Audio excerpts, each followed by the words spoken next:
الحمد للہ رب العالمین والصلاة والسلام علی سید المرسلین وعلی آلہ وصحبہ اجمعین اما بعد اعوذ باللہ من الشیطان الرجیم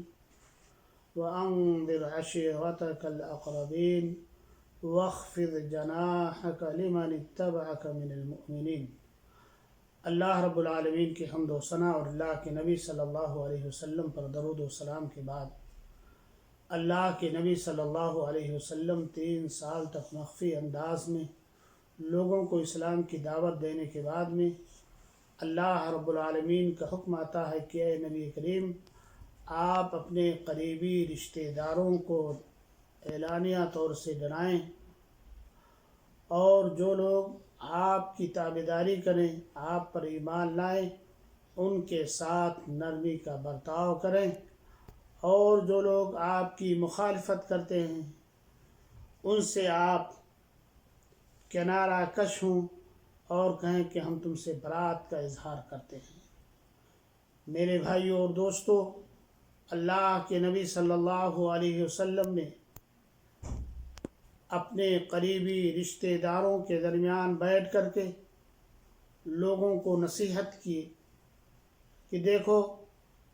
اللہ رب العالمین نے ہمیں نبی بنایا ہے، اور تم اچھی طرح سے جانتے ہو کہ پوری دنیا کے لوگ اگر جھوٹ بولنے پہ آ جائیں لیکن میں کبھی جھوٹ نہیں بولتا ہوں، اور جس طرح سے تم جانتے ہو کہ سو کر کے اٹھتے ہو یا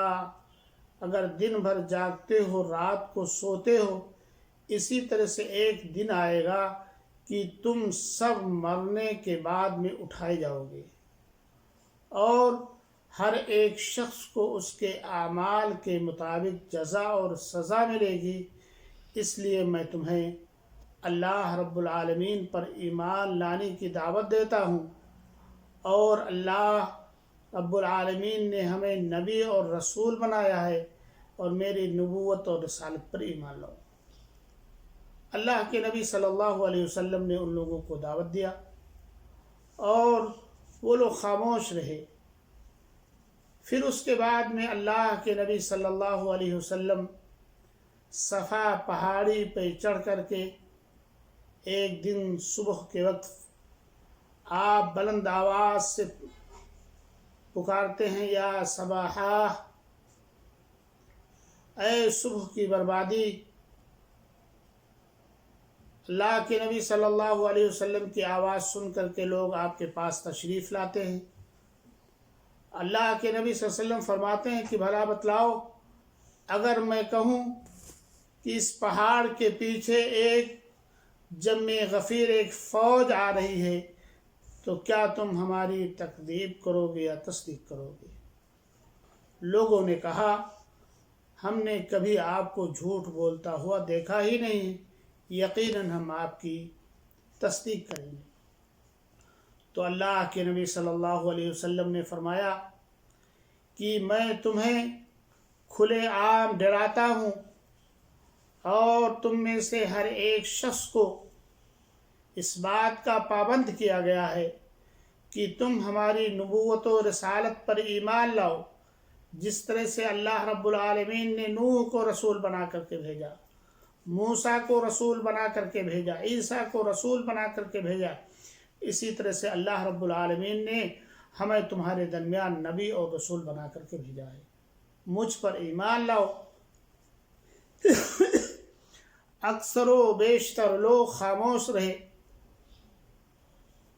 اللہ کے نبی صلی اللہ علیہ وسلم کی دعوت پر کسی نے جواب نہیں دیا۔ صرف ابو لہب کے تعلق سے آتا ہے، یہی بدقماش جس نے اللہ کے نبی صلی اللہ علیہ وسلم کے بارے میں فرمایا کہ تبا لک لہذا جمعتنا، کہ اے محمد تیرا ستیہ ناس ہو، کیا تو نے ہمیں اس لیے بلا کر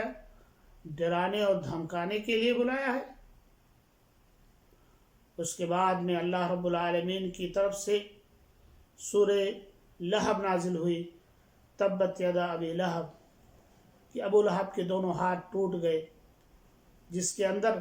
اللہ رب العالمین نے اسے دنیا کے اندر ہی خوفناک سزا کی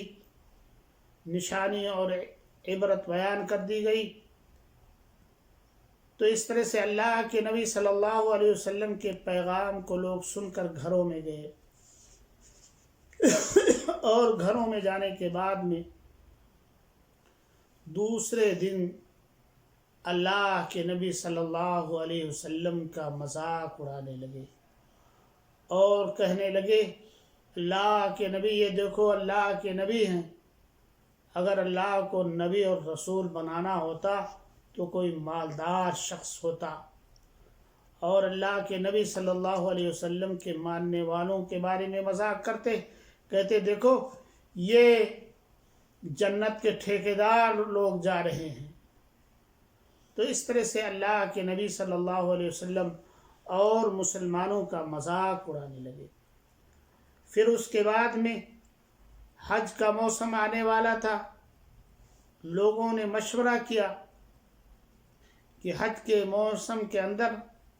ہم لوگ کیا جواب دیں گے۔ لوگوں کے درمیان جب محمد صلی اللہ علیہ وسلم دین کی نشر و اشاعت کریں گے اس وقت ہم لوگوں کے پاس کیا جواب ہوگا۔ تو انہوں نے یہ مشورہ کیا کہ یہ معاملہ پیش آیا کہ اگر ہم ان کو کہتے ہیں کہ آپ جادوگر ہیں، آپ کاہن ہیں، یا مجنوں ہیں، دیوانے ہیں، پاگل ہیں، شاعر ہیں، یا اسی طرح سے آپ دیگر اور برائیوں کے مالک ہیں،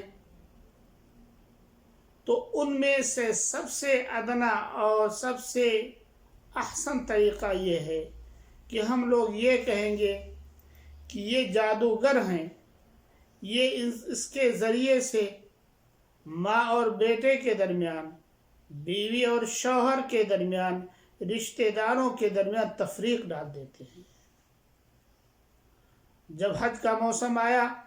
تو اللہ کے نبی صلی اللہ علیہ وسلم کی دعوت سے پہلے ہی ان لوگوں نے لوگوں کے درمیان یہ اعلان کرنا شروع کر دیا کہ ایک شخص ہمارے درمیان ہے جو تمہارے درمیان آئے گا اور کہے گا کہ یہ اللہ کی عبادت کرو، لا الہ الا اللہ کہو، محمد الرسول اللہ کہو، اور عرب و عجم کے مالک بن جاؤ گے۔ تو اللہ کے نبی صلی اللہ علیہ وسلم کی دعوت سے پہلے ان تک یہ چیز پہنچ چکی تھی، اور